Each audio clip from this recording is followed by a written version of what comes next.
Oh, open the microphone. Hello, everyone. Welcome to Monday's edition of Trading Buddies. Thank you for joining us for that, and indeed for being our trading buddies for today. Hopefully, we can get some nice trades in the market. That would be good. The market owes me a little bit at the moment. I didn't have a great week last week, and we'll see if we can rectify that this week.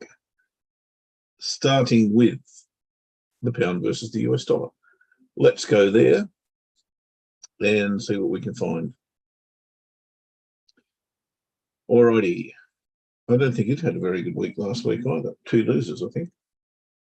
From memory, today we look like not having an entry at this point because that is our midpoint, and the range extends from 1.1390 at the high side, and the low side is 1.1300, which makes it very, very easy to work out our midpoint, 1.1345. And it couldn't be any closer to it at the moment, could it?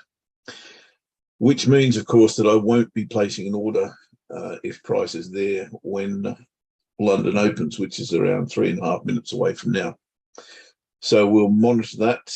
If it does sneak away from it, obviously what we're looking for, well, not obviously, if you haven't been here before, welcome to you, number one. But if you haven't been here before, what we're attempting to do here is trade the breakout of Asia session. Asia session is being bounded by the high here and the low here, and we're attempting to get breakout of that.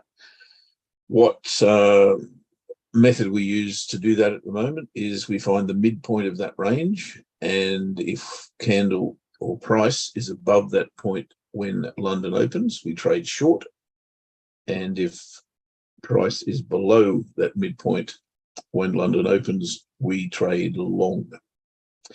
If it's near the middle, which is our entry point, we do nothing and watch and wait and see.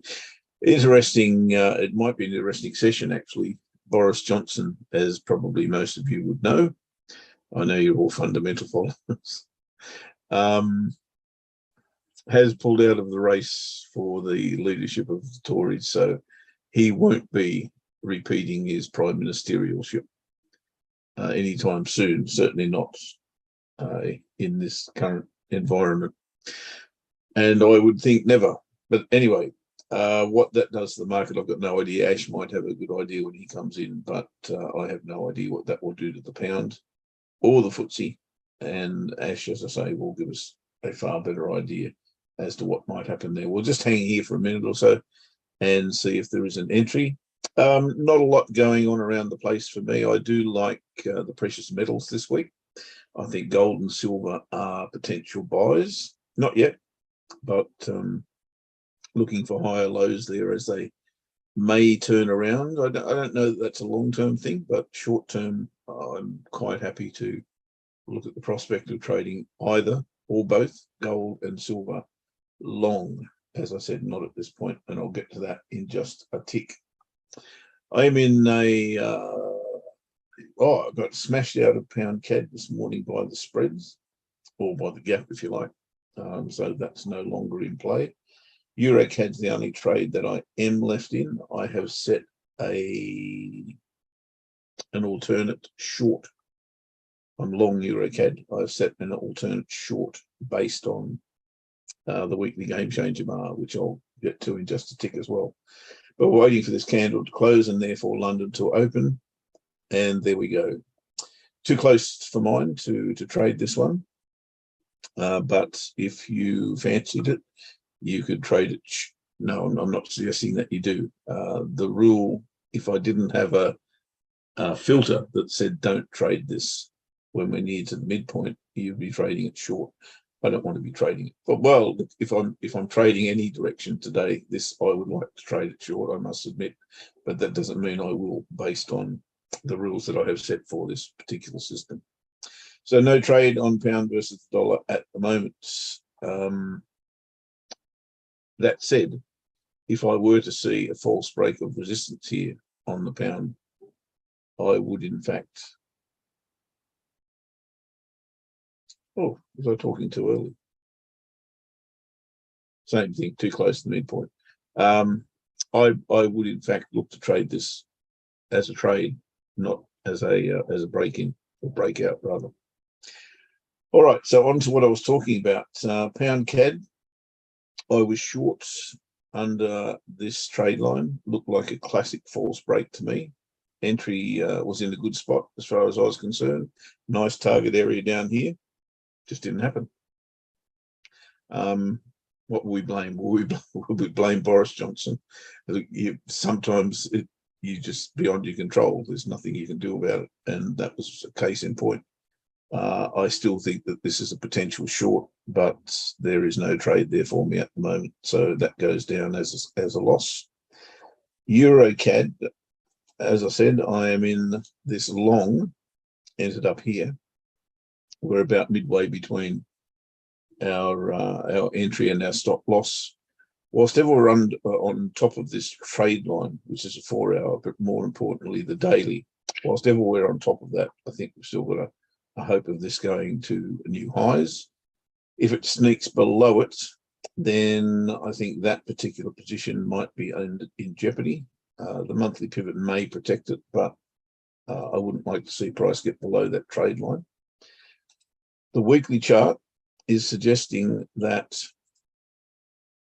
this is a key reversal bar, and trading it short makes sense to me underneath that bar. So I have set an alternate to that particular long position, and I put an entry underneath the weekly bar with my stop loss above it, a little bit loose on both the entry and the stop loss.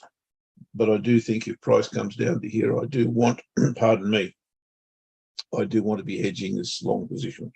So with any luck, that won't be the case. We'll continue to go long, but if we don't, then I think that entry will be perfectly acceptable and may get us out of trouble. The entry is at 1.3425, and I've got a stop loss at 1.3525 with my first take profit at 1.33. 56 from there would be 69, right? Trust my maths. Do so, and I'm going to close 3/4 of the position at that point.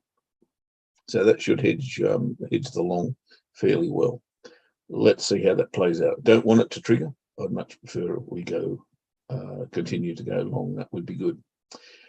Others on my watch list, well, there are a few weekly game changer bars. The most promising of them, I believe, would be Euro Kiwi. And the reason I say that is because of this broadening pattern. And of course, the bigger picture, which suggests to me that, we'll call it a double top, a head and shoulders, whatever you like. There's lots of indicators there to me that this is on its way down. There's an argument to suggest that we're on our way up with this big candle the previous week, but previous month rather. I see this as a bounce off the top, and I would be looking to trade this on a daily chart if we do get a rally back to the pivots.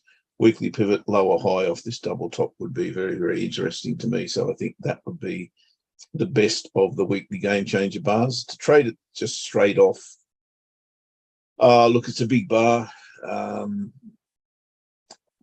I think you'll probably get some profit out of it if it does go below the monthly pivot, but I think the safer way is to get into this and get some profit in the bank before it hits that low. So I'll be looking for that to happen. The other there is a trade on the FTSE, mate. Oh, hello, mate.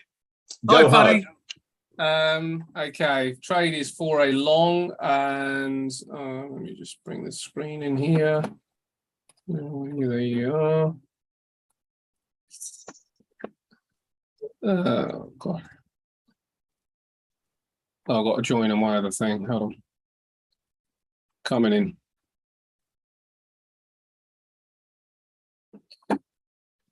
Do that, do that, do that. Do that. Okay. So there is also a trade on the NASDAQ, but I think it's a bit early. This is the NASDAQ here. Now the FTSE is showing some signs of life here. So it's one of those that you kind of need to get in, but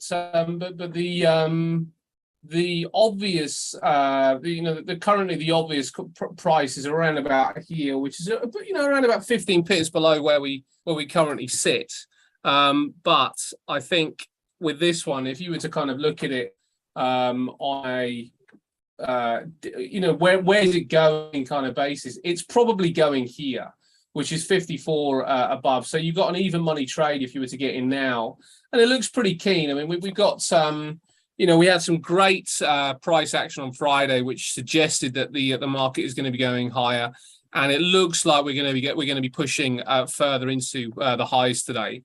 So that's the target. Now, where you guys get in is going to be your choice. This is the obvious one, which probably puts it out of touch. I don't think it's going to go back to the daily pivot or the weekly pivot before it gets this monthly pivot. I think it's probably like to come up, then probably come back. So that would probably be a bit of an ultimate target. And you could build into it slowly. That's one way you could do it. If you're not too keen on the price, you could just build in with a little bit, and then see if it will come back to this area here. Stops are going to be under the pivots probably anyway. But it looks keen, mate. It looks like it's ready to go. Not hugely bullish when you look at the market breadth, but just that hangover from Friday suggests that there's probably going to be a push to the upside. And on top of that, we've got the probable announcement of Rishi Sunak today. Boris Johnson's now out of the race. That's going to look good. If we were sort of like going around the list, and I've got quite a sort of, not an extensive list, but for me it's quite an extensive list when I look around sort of today.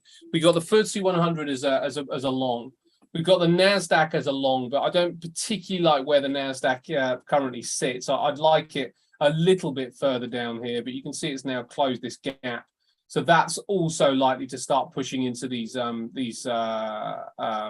pivots up here, and that's around about an even money trade at this particular stage. So looks very similar. The NASDAQ, what's that, buddy? The position looks very similar to the NASDAQ, to the FTSE. Exactly. The chart looks very similar.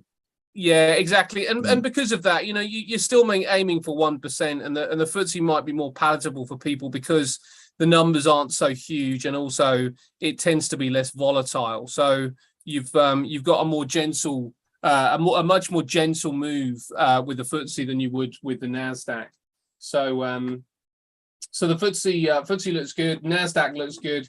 The dollar looks like it's potentially going to be coming down today, and you can see that the dollar is sticking around on the trend line.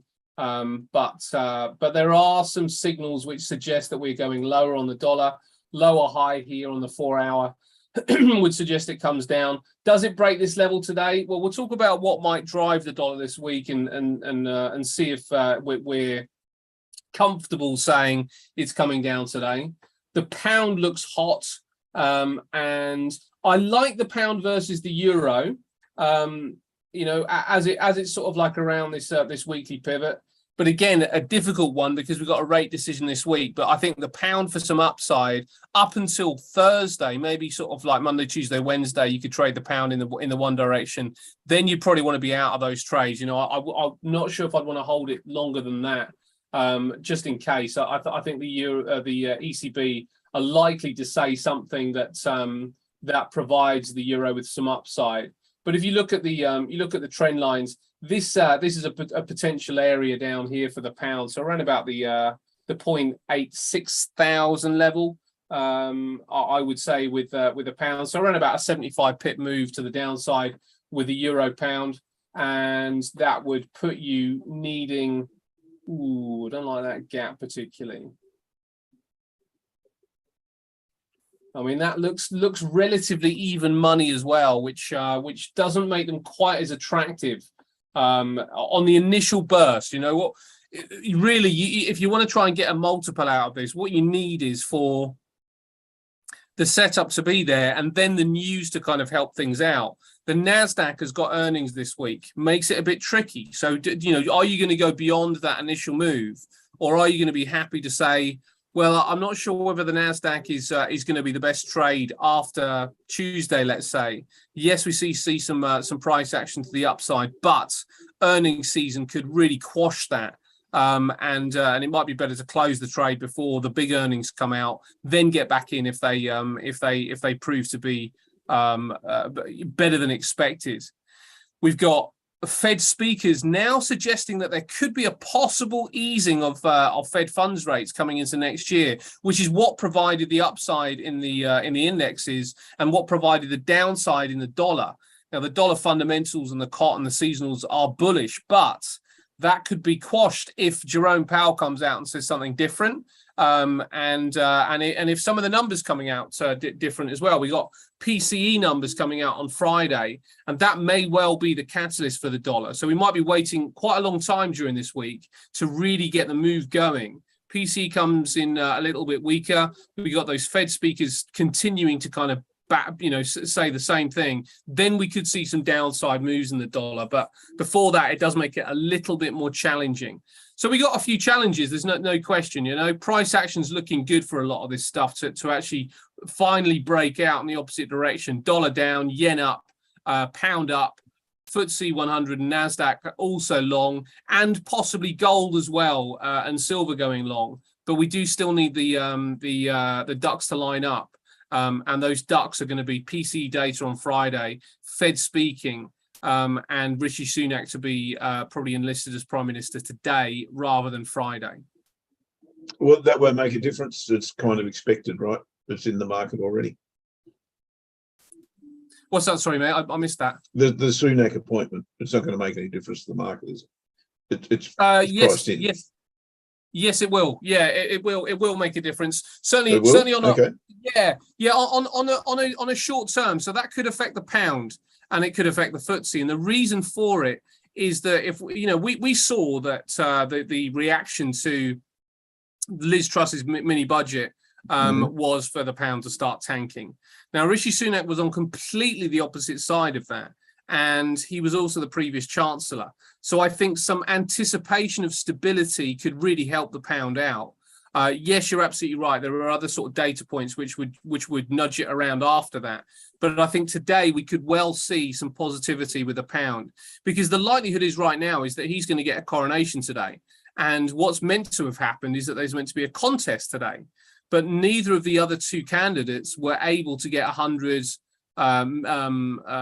backers, MPs backing them. So that really put Rishi Sunak into the hot seat. So if he's now in the hot seat, that would suggest that we see some upside with the pound. And if he gets it, if the coronation's there, I don't know when the announcement is, but if he gets it, then we see it. Now, the way to play that kind of thing, if you've got, and it's your trade really, if you've got an announcement that is due to be made and you're not quite sure which way it's going to go, the simple way to trade it is by picking a position. I prefer to pick a direction rather than sort of like do one cancels other, because you could get sort of stopped in and out. But if you pick a direction, now the direction for me would be a pound long. Could it be against the dollar? Could be.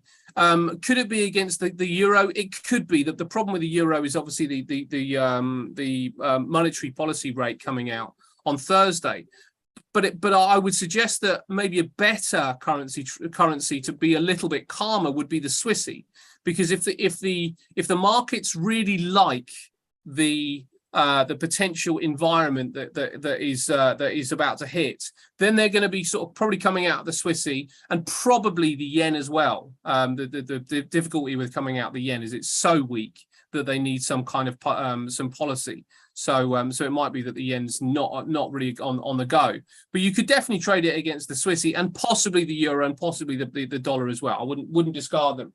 And the way that I would look at it is by seeing what time the announcement is, and if price action's here, I'd be looking at a sell order down here. So you don't have to gamble in this area. You could let the market tell you what its reaction is going to be, and I think there could be a genuine flush out at that particular point as well. So you could trade it there with a stop at the high of the bar and look for the move to around about the 8,000 mark. 0.86 thousand mark, which would be around about 55 pips. So forget the 75. You're going to lose 20 if it was a positive trade, but you've got a little bit of safety there as well. I don't think it's going to be that violent for this particular announcement. It's not like CPI data or anything. And also, there's full anticipation that it's going to be him. He's got 156 votes. Penny Mordaunt, who's the only other person back in it, has only got 29. She's currently attempting to try and pull over the Boris Johnson, the people that were going to vote for Boris Johnson, into her camp. But will she be successful? Probably not, because MPs are very careful about their career choices.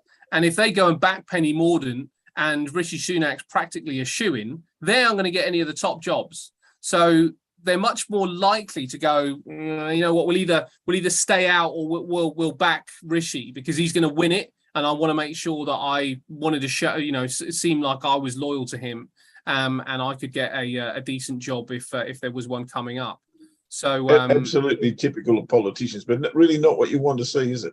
You would rather that they actually voted the way they felt rather than the way they felt their future lies. But that's absolutely. Politicians all over at the end Yeah. of the day. Ah, dear, Absolutely. politicians, retail, what do they call used car salesmen? Who was our solicitors? They're my favourite. Terrible. Oh, how many solicitors in the room? My apologies. Full respect to you. Yeah, You've just got a bad rap. Simple as that. But the long and the short of it is that that the market. Look, oh good, the FTSE's come down actually, so the FTSE might well be okay. Now for me, even though the first trade would currently be down, I'm looking to add to it here. I'm quite happy to go long again on the FTSE at the pivots here, because I still think we're going to see that monthly pivot. So that's really the best level anyway, isn't it? At the end of the day. exactly. Which is why it's better sometimes just to kind of ease into a trade, because if you put all your eggs in the basket straight away, then you've got you're kind of you're going to be battling for the rest of the day.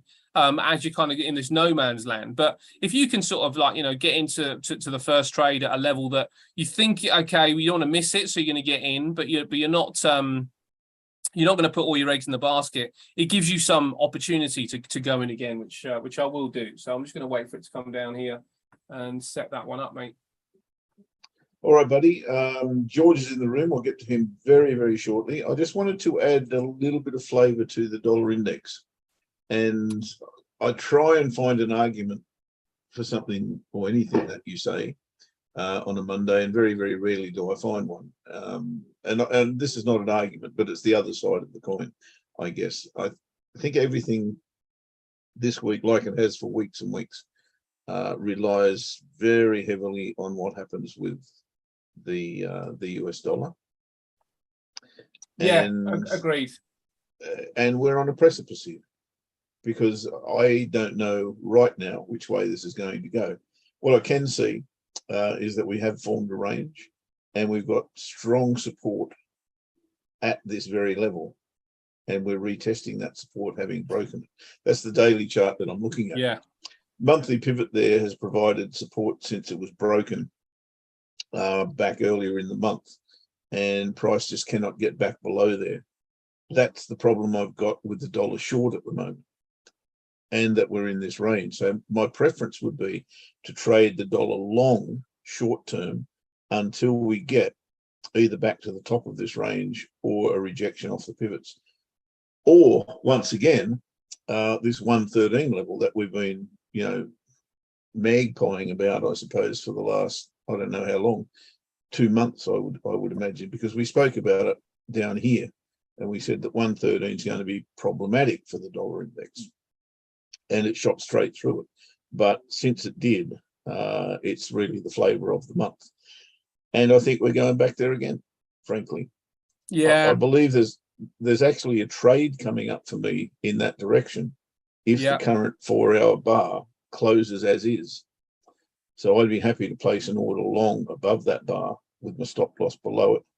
But I know George is watching, so he wants me to put my stop loss here. I know that, George. Mate, I'm interested. I'm interested what you're saying there, because yesterday you were talking about a potential long with gold, which would Yep. which would be the opposite direction to that, right? So, Well, yes and no, because what I said with gold was I want to trade gold long, but not until I get not until I get a higher low down here. Okay. So that, so that would actually work. Yeah. Right. So what I'm looking for is gold to sell off the monthly pivot, which it appears to be doing. Maybe find these two pivots, or maybe even lower, and then give me a higher low. Then I can look to trade it long. So exactly the same applies, surprise, surprise, to the dollar in reverse. So if the dollar can get up to here, then it becomes a sell again, right? Trading the range. And I'm bearish the dollar, don't get me wrong, but not yet. I need to see a break of this level, and then maybe a retest of that level to get me interested in trading it short, or trade it short from a distance, if you like, off resistance. It's the same thing every time for me. It's either break support and retest it, or false break of resistance. One of the two. And the same will apply with gold and silver. Silver and gold, very, very similar this week. Both bouncing off support and looking for higher lows. I think silver could probably be the better of them. But again, it's got to set up. Like you said, it's a matter of waiting for the price to give you exactly what you're looking for. And at the moment, it's not doing that. But I think gold and silver, if they do set up on those higher lows, are the P's this week. Yeah. And it's very much a reliance on what happens with the dollar. So if the dollar goes short now, then obviously gold and silver, we're not going to get the trade unless you jump in now, of course. But I'm not jumping in now. So I see this as a buy at the moment, maybe only to this 113 again, and then I'll be looking at gold and silver to trade them long. But as you say, patience. Still. Yeah. I agree with you about the potential with silver over gold actually as well. I think the setup is a lot nicer with silver than it is gold. It's cleared some pivots. It's bouncing around that kind of weekly and monthly trend line.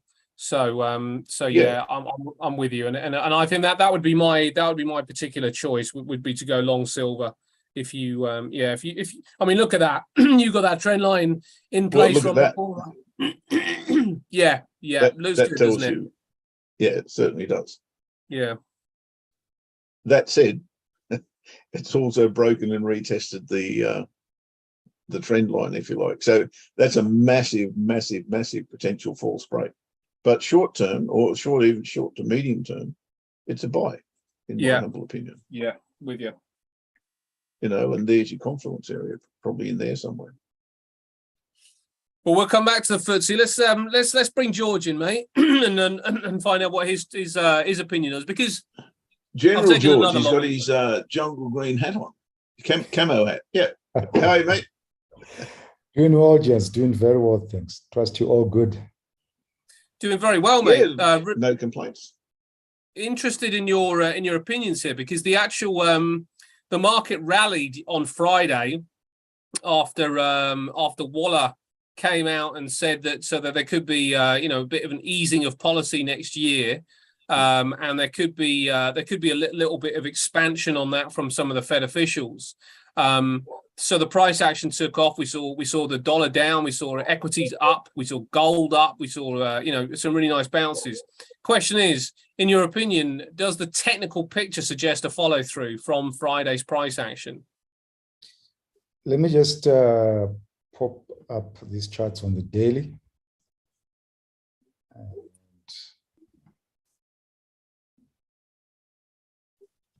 give a quick chart. So if you have a look at this is S&P 500.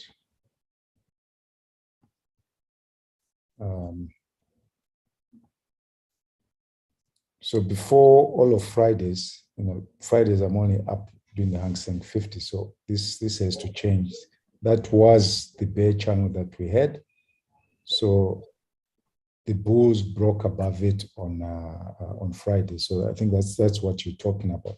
But if you have a look at the overall picture, I'm always interested when I open the charts at the last 3 candles on the daily. So outside candle, good for the bulls, but what are they coming off? They're coming off bear candles. So that is not a good setup for going long as far as the bulls are concerned. So I'll still think that as long as we are, this was the midpoint of this September bear trend. So that September bear trend, that's the midpoint of it, and that's what the bears are going to defend.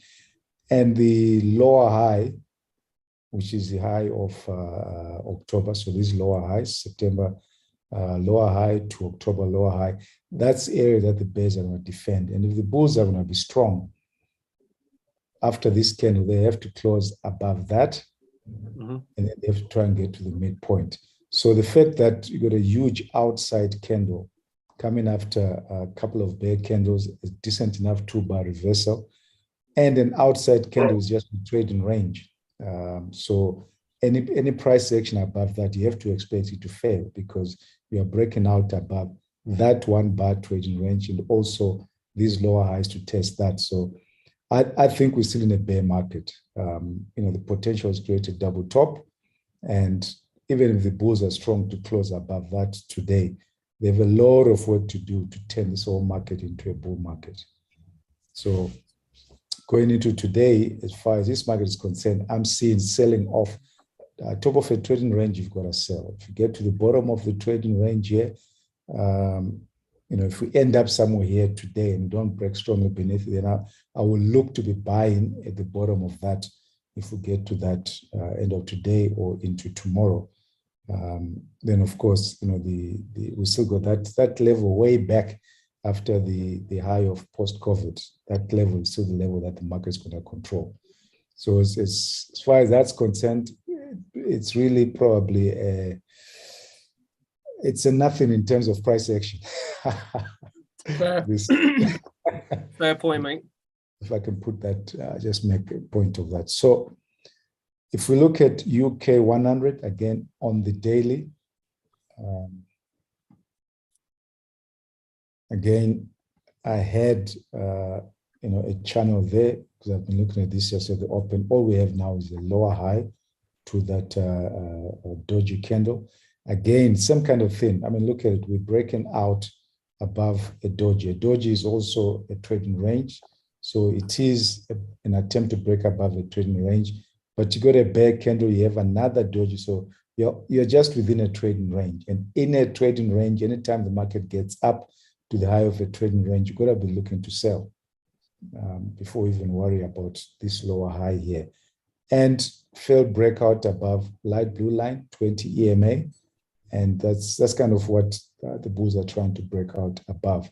So until we clear this whole area here, we still, it still favors the bears. But now, having said that, if we look at this market, this is not a bear market. This is a trading range.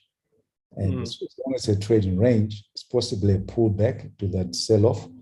But this trading range price action just suggests for us we should be looking to sell up here and look to buy down here. If you're looking at the daily market, if you go into the 5-minute, then you obviously got to be looking to sell. And if you get down here, you're going to be looking to buy. So trading range behavior. Let's have a look at euro. I mean, euro, we've spoken about this bear channel for a long time. I mean, we are in the bear channel. Anyone can see that. Try to break out, 2-bar reversal. And all of this price action is a good attempt by the bulls to break out above it. And again, trading range behavior, any attempt to break out likely to fail. But look at all these levels here. I mean, going back as far as we can see just on this chart. It's a pullback to a channel. And, if you just trade in what you see on the charts, you've got to be looking for ways to go short on the lower time frame for today. if I was trading the daily, I would have to wait for this day to close. And if this day closes is a decent enough kind of high test candle closing on or near its low, then you're going to be looking to sell, and your stop has to be above this technical level here, which also corresponds to this big round number 1. And that's going to be a huge level for the bulls to break out. That's the level the bears want to defend. So I'm not hugely, my probabilities are favoring shorts, and that's what I'm actively looking for when I drill down to the 5 minutes. Interesting, mate. Interesting. Yeah, I mean, it's yeah, it's different from the way that I was looking at the charts. But you're absolutely right. When we're sort of in areas, they do look like. I mean, even that breakthrough with the S&P and the Nasdaq wasn't particularly confident. It was just a little tip above those areas, wasn't it? I mean, it's a questionable breakout. I mean, I would say that the price action is probably likely to be sticky in this particular area, as it decides whether it is a sell zone or a new buy zone, because it is through that level. It could be shallow as it is. It could be a new buy zone, and I think the catalyst for that could be the Fed, or it might well be earnings season. You know, we're not really sure at this stage, but I wonder whether we might stick around here for a little while. I wonder whether today might not be quite as clean cut as we've seen, where it gets into the sell zone and it just goes. I wonder whether we might sort of just see a few attempts to try and, you know, remain above these levels, and and possibly succeed, depending on sort of like how the week opens up, you know, how the week progresses. That's kind of the way I'm thinking right now, which is, I suppose, one of the reasons I like the pivots where the FTSE is, the daily and the weekly pivot. I like that area, and the reason I like that area is that if it does sell off, it's still likely to come back and test that area, giving us an opportunity to get out of that trade. But if it buys up, then you know, if it does sort of, you know, provide the support that it's currently not doing, then we might see some further upside. So yeah, very interesting. I think hearing you speak, mate, when you say sticky, as you explain it, it's the same kind of, in a different way, it's trading range price action, right? Because yes, whenever you are in a trading range, it's an area of agreement. So the market is kind of agreeing, well, we're all happy with this price, but we know we're not going to stick around here for a long time. There's going to be a breakout. So and whenever you get a trading range and you get a breakout, most breakouts are going to fail and come back into that trading range until there really is a decisive breakout. So yeah, you know, same different words, but same kind of thing. Yes. Which makes it interesting if you're trading on the 5 minute, because you will have a lot of opportunities. It's only a bit of a pain because you got to be scalping a lot more. You know, you can't take your trades and just go away. You got to know, you got to expect that, okay, I'm taking the trade whether I get a 2-to-1 or 3-to-1 or even 1-to-1. If I get to a certain level, I have to be prepared to close the trade in reverse. Otherwise, you see the profit in, the profit gone, profit in. And if you don't do that, you've worked hard the whole day and you could have taken a couple of trades this side and that side. You know, you just have to switch your mind very quickly into trading range price action. Yeah, I think you've got a beautiful trading range there between, you know, the high is very clear, your blue line. The low is probably a little bit lower for me, around about the 35, 75 mark. Yeah. On those lows, or on those opens and closes. Yeah, there. So I'd be extremely happy to trade off the top and bottom of that until proven different, you know, until it breaks out of it. Yeah. And I mean, that's right. well established. I mean, that I haven't put in that line there, which you've mentioned, which is perfect. I mean, that's a perfect law, because I want to just keep my eye on this. I'm just fascinated by that level. I mean, it goes way back here, and I'm just amazed how the market is respecting that.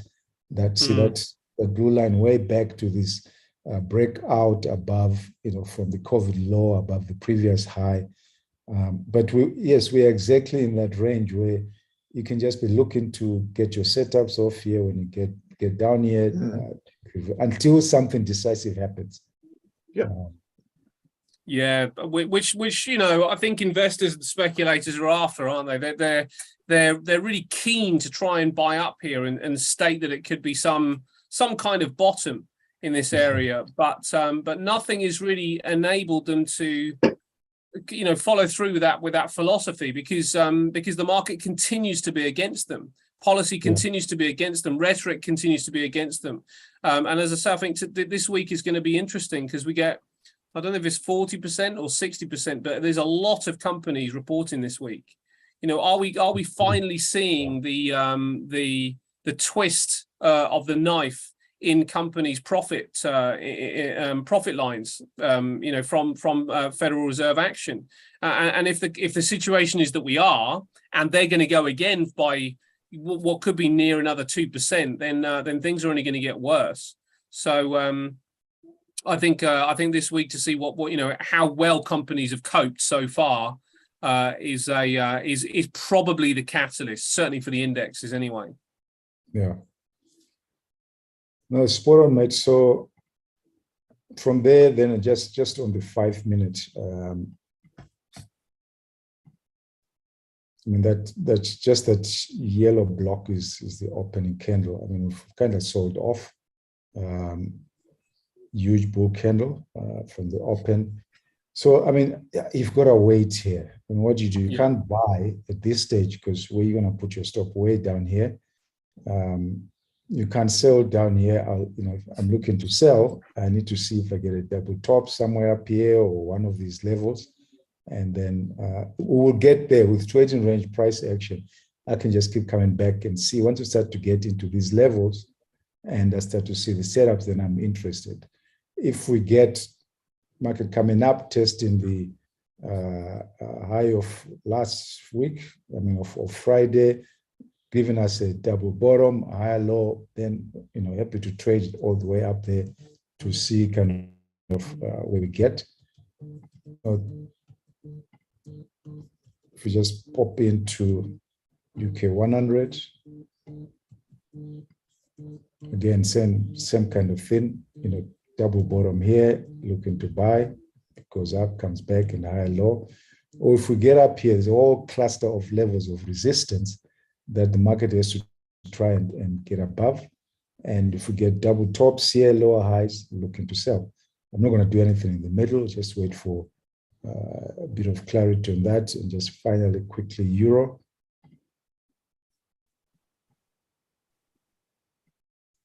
I mean, if you just take a quick look at this, I mean, you can say, man, if this plays out nicely, and I get a double top or, you know, wedge into this area and a lower high, I'm definitely going to be selling off these levels. If we create double bottoms down here, I'm going to be buying. So trading range behavior just needs a lot more information than trends, and just means get the coffee ready, keep watching until it sets up. Do you know what? That's a really interesting point, man. And I suppose, you know, we do really have two things to watch out for, don't we? You know, are we in a trend or are we in a trading range? And I think that ultimately that's the biggest challenge, you know, because if you can find out whether we're in a trend, then, you know, you should just be following it in a certain direction. But of course, you know, this is the challenge. You know, when does that trend hit a trading range? And are you, you know, when do you define it as a trading range? Because at that point, of course, your approach is going to be different than being in the trend. And, you know, if someone could bottle that, then they'd be in great shape, I think. You know, I think most trends are trading ranges, in my humble opinion. If they're true trends, they're going to bounce off a trend line, right? Yeah. And they're going to be in a channel as well. Yes. So once they're at the top of the channel, what are you going to do? Buy it. And once you're at the bottom of the channel, what are you going to do? Sell. Just get out. Sell. It's going down. It's not. It really isn't that hard. If you've got a nice uniform channel or a nice uniform top and bottom or whatever. And really, if we're serious about choosing what we should be choosing, we wait until those circumstances appear rather than thinking, oh, there's no real top, there's no real bottom, there's no real resistance, there's no real support. I'll trade anyway just because I've got a candle pattern or whatever the case may be, you know. Yeah. And that's what as young players, that's what we always used to do. And I used to wonder why my account kept going down and down and down. And that was the reason. The reason was I wasn't selective. Yeah. I mean, the reason I've got thousands of charts on PowerPoint is to reinforce that in my mind. Because at the end of the day, it's all quiet. You look back and say, man, if I just waited for this, I would have made a ton of cash. And the more you see it, then you can just sit and wait and say, I know it's going to set up and it's going to be a beautiful PowerPoint chart because I've waited for it to set up and to trade it. And that's exactly it. Instead of getting chopped up all over the place, I want to wait for it here. And then I can say to the guys, you see, lower high, double top, wedge, sell, you make a lot of money. That's interesting, mate. So when you say you got thousands of PowerPoint charts, well, so every trade you take, you take a screenshot and you put it into a PowerPoint, do you? Let me quickly show you. I think you'll find this. Man, I wish I had your discipline, George.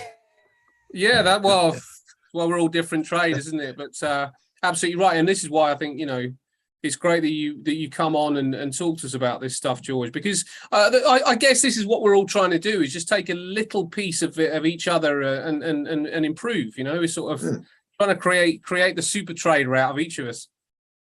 That's why we have trading buddies, right? Exactly, mate. Exactly. Wow. Okay. So that's an example. And are these trades, or is this just you just took a screenshot and analyzed each area? No, so where I've got red, that's where I will be selling, right? Okay. And, let me show you hopefully a simpler one.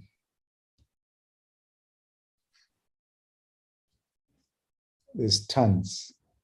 So I literally do this and say, okay, that's a trade. Why would I have taken that? It's a moving average gap bar. So, we have a gap between the candles and the moving average. It's a lower high double top. There are double tops. That's a lower high double top. Plus, it's an inside breakout mode. Whenever I see that, I take the trade. Okay, and then later on, these are classics: breakout, pullback, low one. I mean, these are like bread and butter. You just take these when you see them. Breakout, pullback. There's a low one. Boom. Then you get a low three, which is a wedge. In other words, market has gone up once, twice, three times. That's a wedge. It's a little bit more complex, but when you see that, you take the trade. And I mean, I'm just flipping through this. I do every day when the day ends. I pull up my chart. Wow. Amazing, mate. Tons and tons and tons and tons of them. And I make notes for myself when trading range forces are present. You must take the trades, George, even if the setup is imperfect. So this is me talking. So now, for example, this is trading range that I was talking about. If this sets up today, I'm going to be smart. I'd rather wait through all of this. When I get the lower high, I get the setup, I trade. If I miss all of this, there's a trade. Or I get that particular kind of trade. You take that trade, you trade. It's taking the whole day to get to this, but you can maximize the trades. I mean, the great thing about this, said, right? You've waited until it's got to that resistance level. As soon as it gets there, you wait for the signal, and away you go. Then you execute. So yes. And I say to the guys, if you're trading off the 5, this is what you gotta do. It takes time, but you gotta enjoy it. You gotta love it. Every day, just add the chart to your own deck, and then you flip through it. Evenings, weekends, in the mornings, and the good thing about it, I could simply say breakout, pull back, low one. I'm in the market actively, and I just click that, and there's 170 of them. Okay, so I can just flip through and say, what's it looks like this is setting up. I've seen it many times before, so I'm kind of here. If I see that, I'm going to execute or execute or execute. You know, so I go back to my charts and I just work off that. I mean, your understanding of the chart must accelerate very quickly when you start doing this. I mean, you can't even. It's so quick, and yeah. I mean, the guys who said through the trade in the open course, I said just do 3 charts a week. That's it. 5-minute charts in detail. You will be amazed just what happens to your grasp of the chart. Yeah. Now you start to see things. Absolutely brilliant. Absolutely brilliant. We could do some discipline like this, couldn't we, Jeff? Oh, 100%. Absolutely. Listen, the amount of time that you invest in getting to grips with fundamentals, it's the amount of time that I invest in this. So it's exactly the same kind of way of trade. You become a master at understanding the drivers of the market. I invest my time in understanding price action. To do both, I think you have to be Superman. Well, this is what I'm saying. This is what we want to create, the super trader. Well, that's exactly it. Just amazing. Yeah, super trading journal. Do you know what? That's a really good point. I think that Paul P's making, that this is a journal, isn't it? I mean, this is a different way of approaching a journal where I would maybe sort of open up an Excel spreadsheet, which does get hyper boring, to be quite honest. This is a lovely way to do it. I've never considered using PowerPoint to capture information. Yeah, you just do your on MT4, you know, that screen save as whatever. So I mean, if you just right click on PowerPoint, then you go save as picture. I mean, on MT4, save as picture comes up, and that's all you gotta do. You save it as a picture. And then when the picture pops up, you just do a right click on the picture, copy image into your PowerPoint.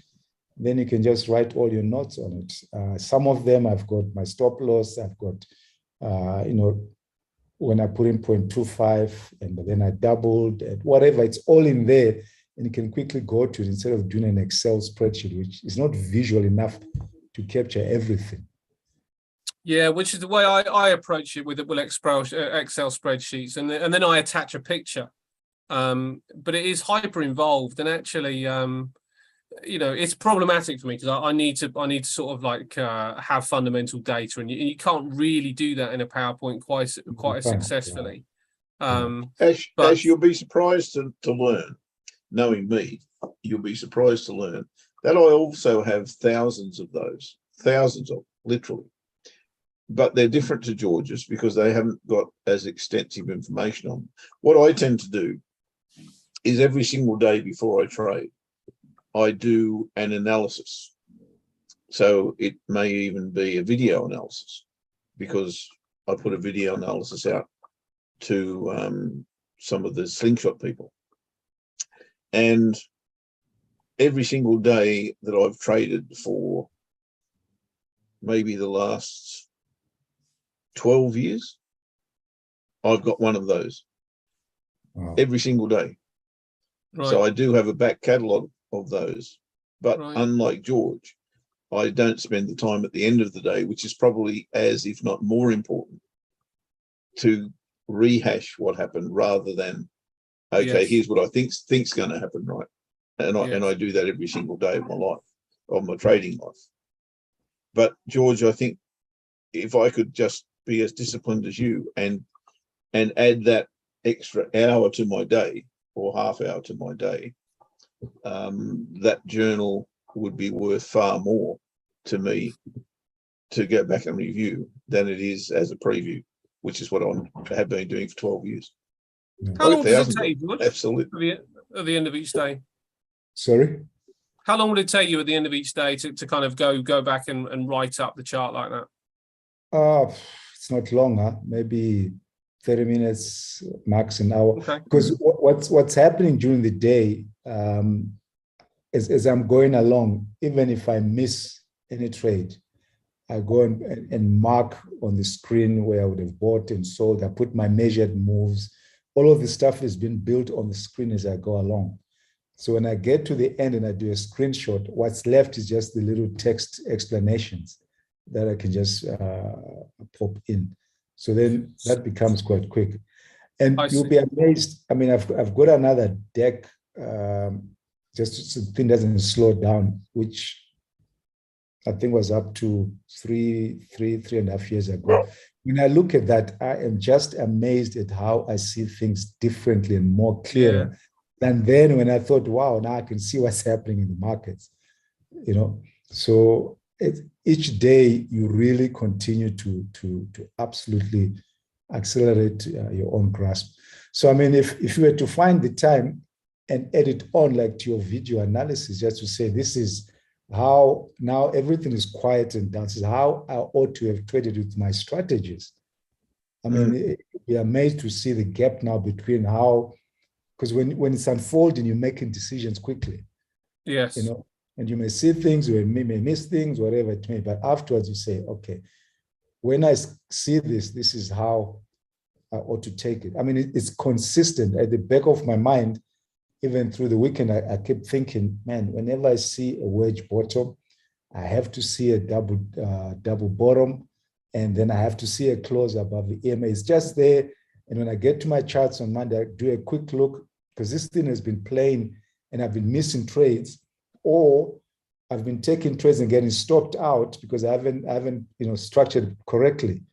But because I've seen it so many times, and one day it just pops up and say, hang on, this is what you're missing. And I can go and start to add my notes on. And now when it comes up, I just wait and say, I'm waiting for you. There you are. There's the wedge bottom. I want to see the lower low, higher low, double bottom. Then I want to see a close above the EMA. Then I'm in. I know it, put my stop, boom. I just worry about the random distribution of trades after that. It's fascinating, mate. I mean, you are in the danger of becoming Rain Man, but I'm trying to get to that. Yeah, maybe not the danger then. It's brilliant. It's fascinating stuff. And the guys are sort of saying the same thing as Swee's. She said so. You've been taking screenshots as well, Swee, and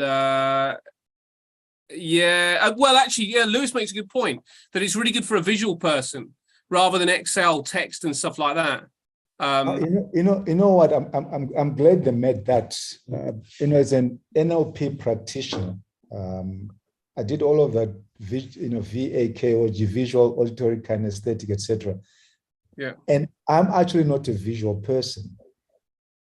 Even just in normal life, my wife just says to my daughter, listen, Daddy is not going to see all those pictures. So I say, listen, ladies, tell me when you've done your nails and your eyebrows so I can say, well done. I can see it. You know what I mean?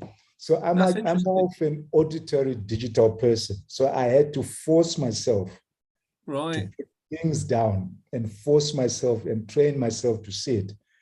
And even with all of that, I'm still not visual. That's not my preferred way of processing. I prefer to listen to things, process things, think through things. So yes. For anyone, it's a tool that you can use. If you are visual, much easier. If you're not, you force yourself into it and you grasp it. Do you know, it's interesting you mentioned NLP, because I think that this is the thing with all this stuff, because unfortunately NLP has been probably taken on and taught by just some charlatans and people that just weren't qualified. But with almost every discipline, there is something in there that everybody can take out of it. You can't discard anything just because you know that there are sort of parts of it which are just like that's just a little bit uncomfortable for me and a little bit unpalatable. I don't like when you get a call from a salesperson, you can hear that they've had some sort of NLP training and they think it's working. But there are going to be aspects of the stuff which actually does, it does ring, and it is actually really useful for us to kind of take on board, and maybe a sort of a lesson in going with everything with an open mind and an open heart, and you might actually sort of gain something that you didn't realize that you were going to get out of it. Let me, for guys who love to read, this will help. There's two books that you can get. They're called the Users. I'm typing them in. Users Manual of the Brain. So you can self-study and self-teach yourself NLP. They're by two guys, Bob Bodenhammer and Michael Hall. There's two books, Users Manual of the Brain 1 and 2. So forget about all the other charlatans. It's hard to find a good NLP practitioner who is an honest practitioner. But if you get onto these books, you should be able to find them on Amazon. Users Manual of the Brain 1 and 2, Bob Bodenhammer, and also the other guy is Michael Hall. I didn't put this in there. Michael Hall, isn't he that dude from used to cut people up, chop people up? No.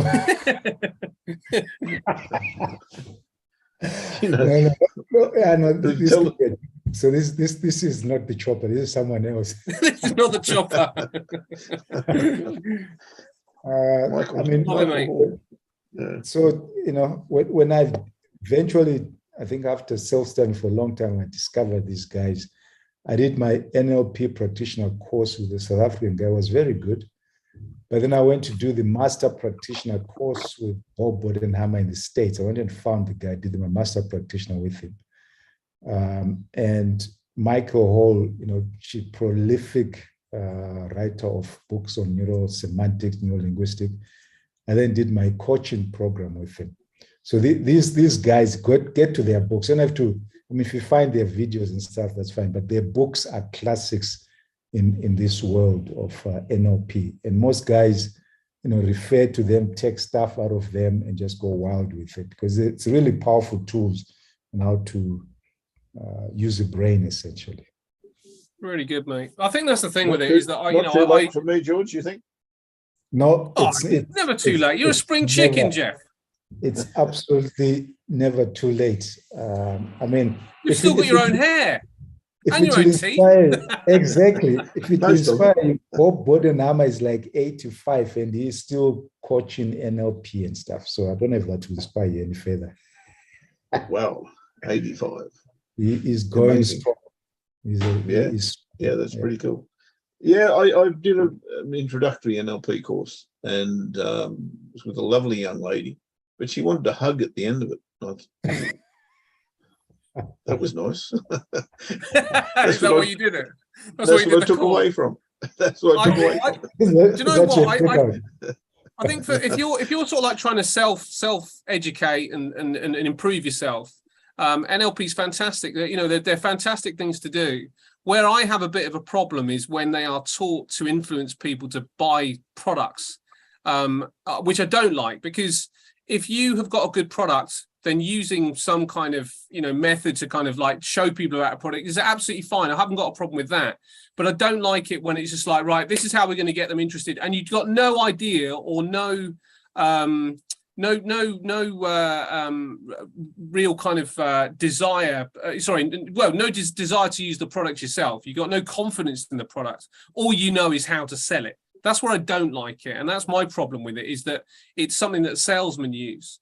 And you can hear it. It's just obvious methods that they spout with it, and maybe it's just an example of how something very good has been abused by human nature, and so it's devalued it somewhat on the way. But actually, it could be revisited and if used properly and used for self-development rather than, as I say, just to kind of push products you're not interested in, then it could be it could have a future maybe in our on our bookshelves, Jeff. Well, there you go. the biggest culprit, some guys love him, some guys hate him, but let's just call him the biggest. I think it's the biggest culprit for the perversion of NLP is none other than our guru Anthony Robbins.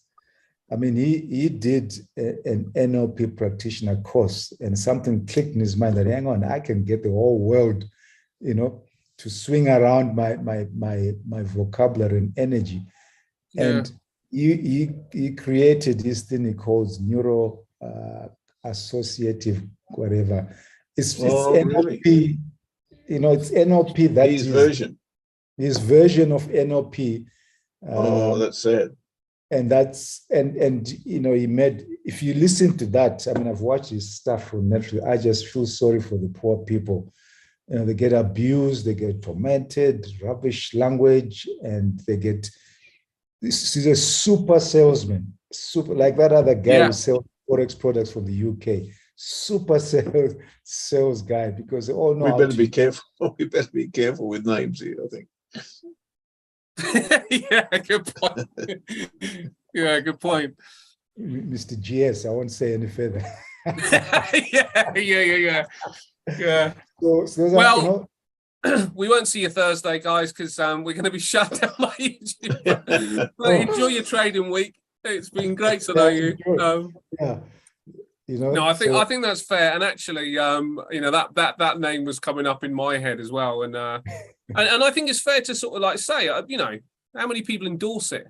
Why can't you have somebody on the other side of it saying, be careful with that? You know, be a little bit careful with that. It might not be quite as pure as you think. yeah, you know.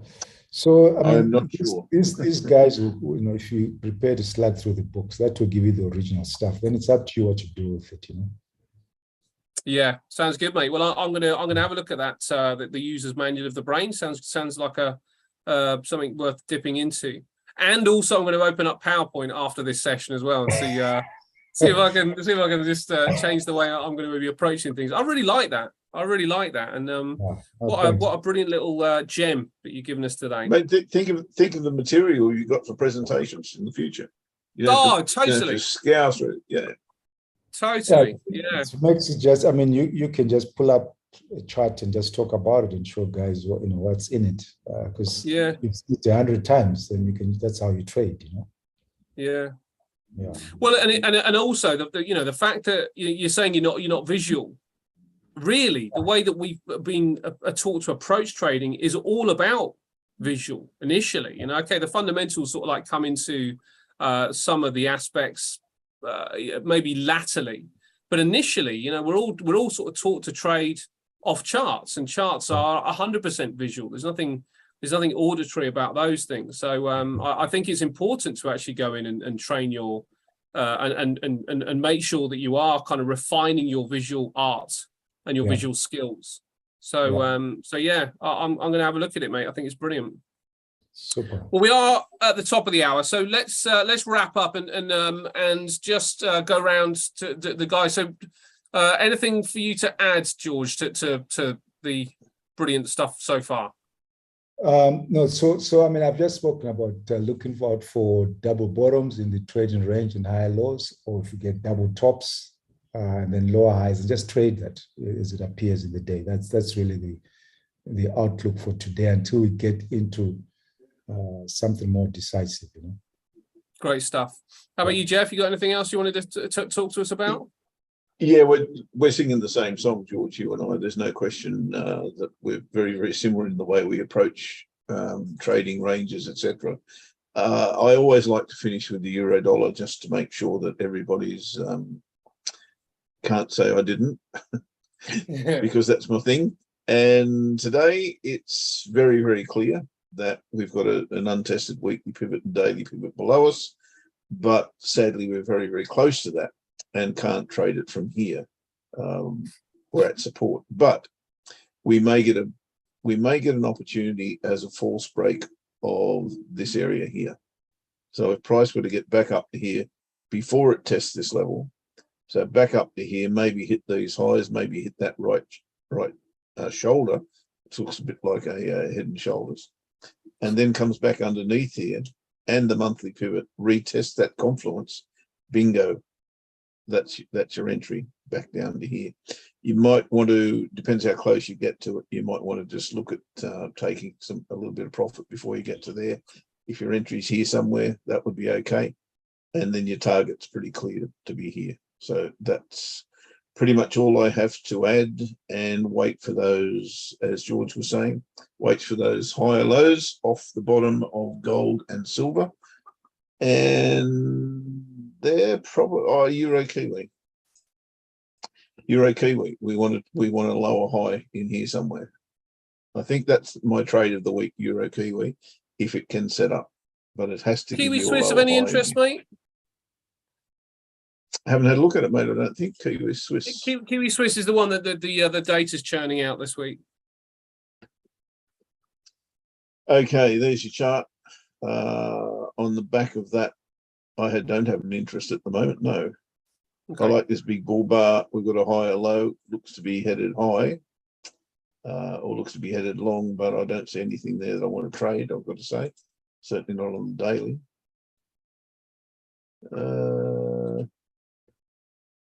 No, not interested. Okay. Should I be? I don't know, mate. It's just that, you know, when I sort of consider all the fundamental data, a lot of them are clouded by announcements and rate decisions and inflation data. But the Kiwi Swissy were two currencies that came out, Kiwi long, Swissy short. Oh, okay, gotcha. Didn't have so much mess when it came down to data. So you know, could I like be the Kiwi long part. I'm not so sure on the Swissy short part. Yeah. So therefore, Euro Kiwi makes sense to me. Yeah, fair play, mate. Okay. All right, brilliant stuff, guys. I guess we'll be back then on Thursday. Jeff, thank you so much, Georgia. It's brilliant stuff. And you've got something on Wednesday, is that right? Yes, our usual weekly show, 6:30 p.m. Sing. Live trade and profits, 45 minutes. Yeah, see you then. Fantastic stuff. All right. Lewis, you are welcome. Lewis, did you trade that candle? Lewis is suggesting that we should have traded that. Not for me, but I get it. He'll say yes or no. Missed it. Okay, cool. Sorry, Ash, you were wrapping up. No worries, mate. No, I was just wrapping us up. So we are all done. Thanks as always to the guys in the room. You know, it's got pretty good numbers today as well. So and some nice chat going on. I hope everybody enjoyed it. And you know, I mean, I got loads out of what George was saying. So I'm presuming everybody in the room probably did as well. And thank you as always to you, mate. And of course to Marlon for helping us out. We'll be back Thursday to do it all again. 100%. Thanks, George, for giving me all this bloody homework. Have a great week. Have a great week, everyone. Cheers. Take care. See you. Bye for now.